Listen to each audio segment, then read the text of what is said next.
Ada ibu-ibu, nenek membawa cucu ke masjid, sedangkan cucunya itu meribut, dibiarkannya lari-lari, mengganggu konsentrasi kita sholat atau dengar ceramah.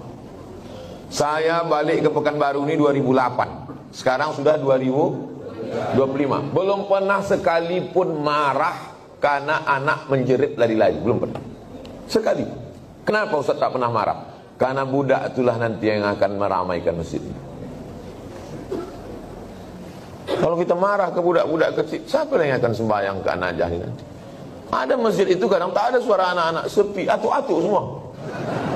Patutlah tak ada ribut, batuk aja isinya. Cuman kadang kan tak semua emosinya bisa stabil macam Ustaz Somad. Makanya win-win solution, jalan tengah, macam yang dibuat di Masjid Agung An-Nur. Dulu Masjid Agung namanya, sekarang berubah Masjid Raya. Yang level provinsi Masjid Raya, yang level kabupaten kota Masjid Agung. Dulu Masjid Agung An-Nur itu, saya kan rutin jadwal situ. Waktu tarawih, pulang saya tarawih, anak-anak saya tengok dibuat satu sop khusus di belakang. Heran saya, kenapa anak-anak ini tak meribut? Rupanya ada satu petugas pakai baju hijau, membawa rotan sebesar ini. Dia tak sholat, dia khusus mengawas. Pas saya jumpa, pas saya tengok gini, senyum dia. Ustaz, saya bilang, mau kau bantai anak-anak? Enggak Pak Ustaz, kalau saya pukul marahlah ayahnya. Jadi untuk nakut-nakuti aja, bagus. Jadi nanti diangkat ada satu security khusus untuk anak-anak. Jangan anak diletakkan di celah. Letakkan celah. Pertama, anak ini memutus sop, kecuali anak saya. Anak saya tak memutus sop. Kenapa? Karena ujung senapan angin sudah dipotong. Karena di dalam itu ada najis. Yang kedua, kenapa anak ini diletak di samping? Anak ini belum mumayyiz. Bagaimana cara membedakan udah mumayyiz sama belum? Kalau dia meribut, kita gini kan, itu udah mumayyiz. Tapi kalau dia meribut, kita gini kan, dibalasnya balik ke awak. Nah, itu yang dibawa 4 tahun ke bawah tak bisa. Dibawalah budak umur 3 tahun, diletakkan di celah samping kita. Begitu kita takbiratul ihram, Allahu Akbar, dia pun berjalan, berlari. Di samping ini ada atu-atu yang kacamatanya di bawah. Asal budak ni lalu, atu ni takut. Kata dia. Kata dia. Itu waktu salam tuh cuman sekali aja salam. Salam tuh ke kanan cuman. Assalamualaikum warahmatullah. Apa? Berkelayok di masjid. Kalau ada di perumahan ini 100 orang, yang ke masjid itu 50, sudah banyak kali itu. Yang 50 ini pun berkelahi pula lagi di masjid. Bertinju di masjid gara-gara budak berkelahi. Apa kata orang yang tak sembahyang? Untung kita tak ke masjid. Tolonglah kita jaga persatuan ini. Bisa dipahami? Bolehkah membaca Yasin di pemakaman, Pak Ustaz?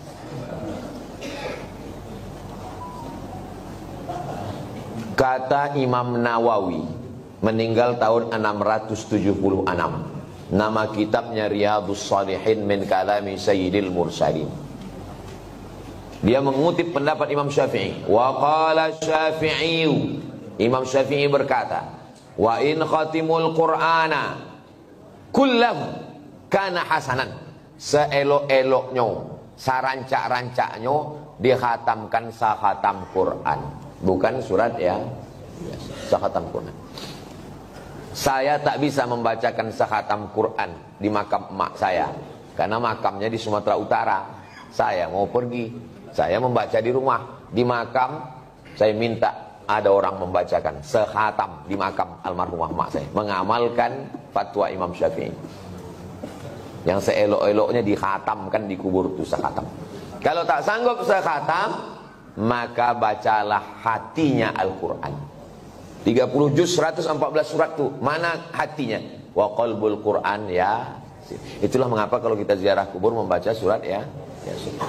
Ada 3 hati. Yang pertama qalbul Quran, yang kedua qalbul lail, yang ketiga qalbud da'i. Qalbul Quran hatinya Quran Yasin. Qalbul lail hatinya malam sepertiga malam jam 2. Qalbud da'i, hati orang yang berdoa ketika tahajud. Berjumpa 3 hati. Hati Quran, hati malam, hati manusia. Maka kata Imam Az-Zabidi dalam kitab Syarah Ihya Ulumuddin, mungkin terkabul doa kalau ketemu 3 hati. Maka bacalah surat Yasin pada saat tahajud malam. Habis itu berdoa kepada Allah. Apa kata Imam Ibnu Katsir tentang surat Yasin?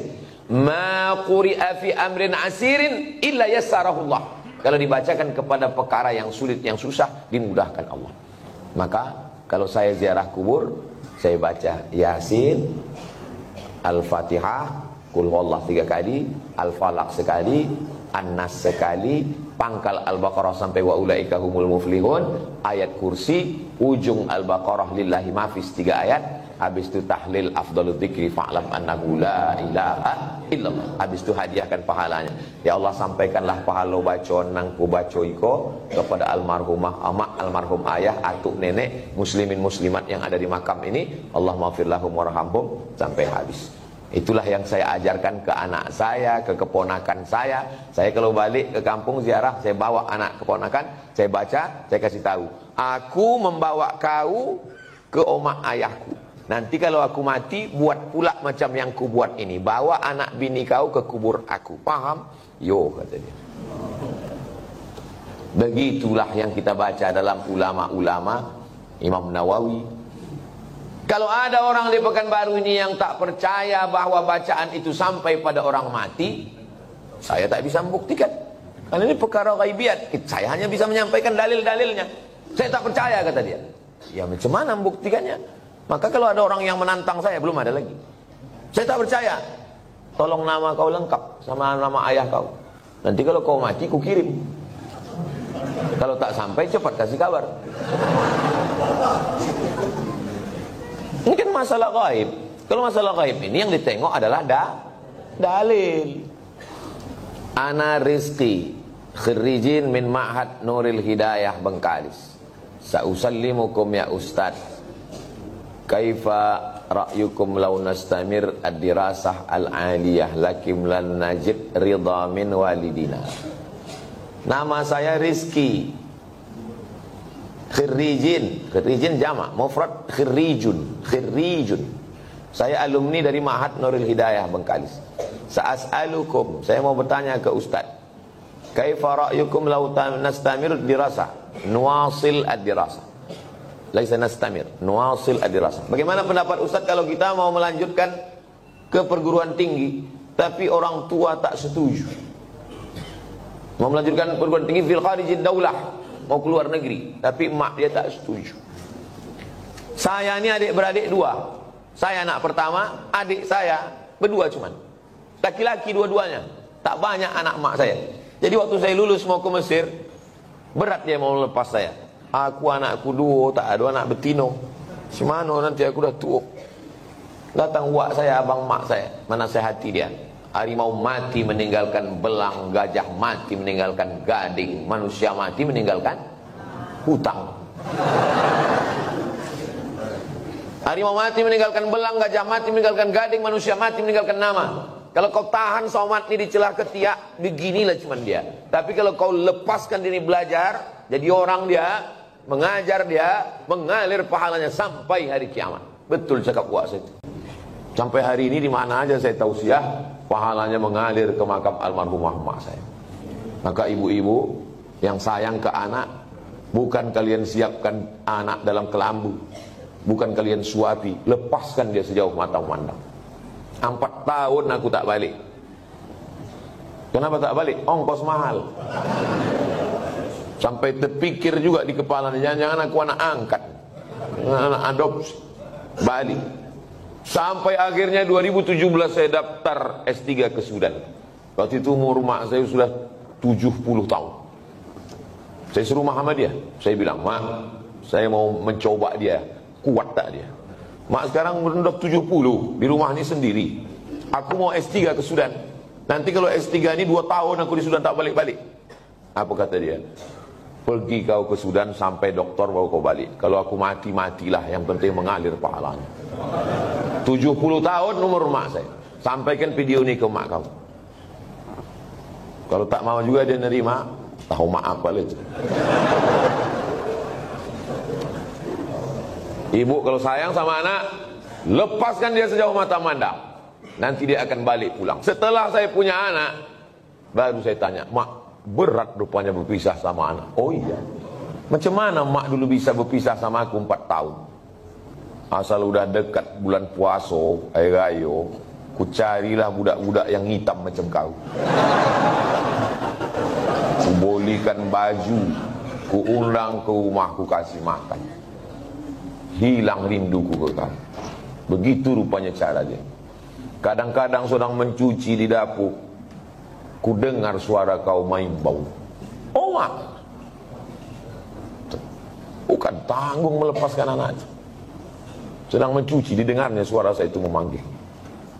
Jadi ibu, lepaskanlah anak sejauh mata mandang. Biarkan dia belajar jauh. Nanti dia akan balik berbakti kepada ibu, insyaAllah. Disenangkannya hati ibu. Dan kalian yang kuliah juga cita-cita tak usah banyak-banyak. Cita-cita satu aja, untuk menyenangkan orang tua.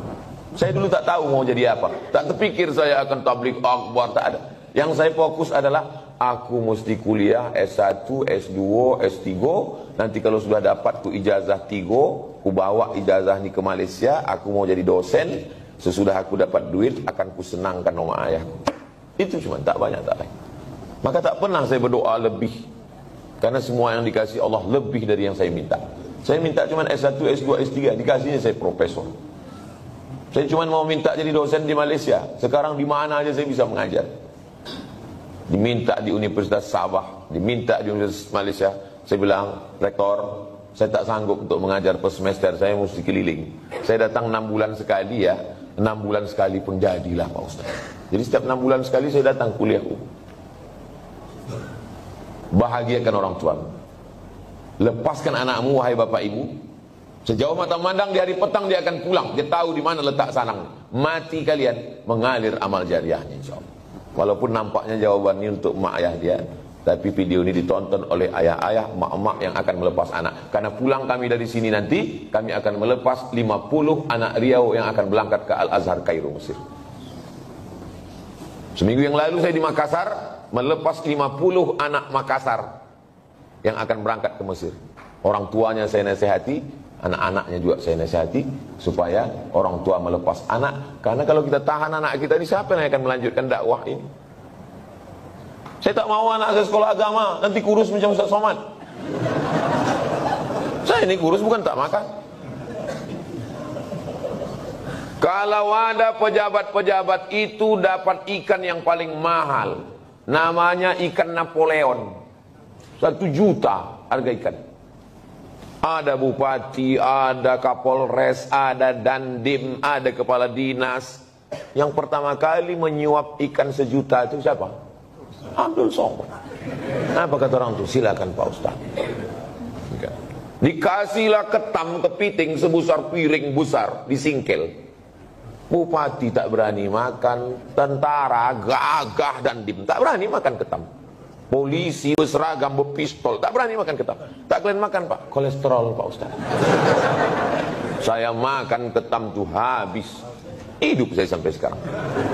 Berani Ustaz makan, baca doanya Pak. Apa doanya? Bismillahilladzi la yadurru ma'asmihi syai'un fil ardi wala fis sama. Ku sebut nama Allah, tak ada yang bisa memudaratkan baik di bumi maupun di langit. Nanti kalau saya sakit Pak Ustaz, aku tak tanggung jawab.